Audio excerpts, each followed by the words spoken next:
தன்னாட்சி இயக்கம் பார்க்க போகிறோம். 1914 ஸ்டார்ட் பண்ணாங்க. இந்த வீடியோ பிடிச்சிருந்தா ப்ளீஸ் ஷேர் பண்ணுங்கள். ஃபஸ்ட்டு 1914 வந்து இந்த இயற்றப்பட்ட அயர்லாந்து சட்டத்திலேருந்து தான் அந்த சுயாட்சி என்ற சொல் வந்து எடுக்கப்பட்டாங்க. தன்னாட்சினா சுயாட்சி. பிரிட்டிஷ் பிரஸ்லேருந்து இந்தியாவுக்கு தன்னாட்சி பெறுவது தான் தன்னாட்சி இயக்கத்தோட குறிக்கோள். தன்னாட்சி பெறுவது தான் தன்னாட்சி இயக்கத்தோட குறிக்கோள். ஃபஸ்ட்டு லண்டனில் வந்து அன்னிபெசன்ட் அம்மையை வந்து சுயாட்சி சங்கம் வந்து ஸ்டார்ட் பண்ணாங்க. அதுக்கப்புறம் அன்னிபெசன்ட் வந்து 1914 வந்து மெட்ராஸ் ஸ்டாண்ட் என்ற பத்திரிக்கை வந்து விலைக்கு வாங்கினாங்க. அதுக்கப்புறம் அந்த பத்திரிக்கை வந்து நியூ இந்தியா என்ன பெயர்மாற்றம் பண்ணாங்க. திலகர் வந்து பூனேல வந்து தன்னாட்சி கழகத்தை நிறுவனாங்க 1916 ஏப்ரலில். அதுக்கப்புறம் 1916 செப்டம்பரில் வந்து அன்னிபெசன்ட் வந்து தன்னாட்சி இயக்கத்தை வந்து சென்னடையில் வந்து ஸ்டார்ட் பண்ணாங்க. அதுக்கப்புறம் பார்த்திங்கன்னா சிஆர் தாஸ், மோதிலால் நேரு ஆகியோர் வந்து தன்னாட்சி இயக்கத்துக்கு ஆதரவு அளித்தாங்க.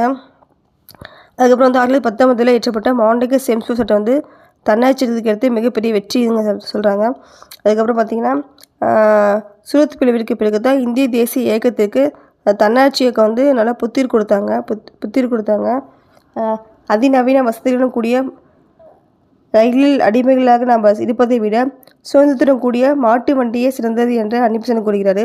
தன்னாட்சி இயக்கம் நம்மளுக்கு வேணும்னு சொல்லிட்டு வலியுறுத்து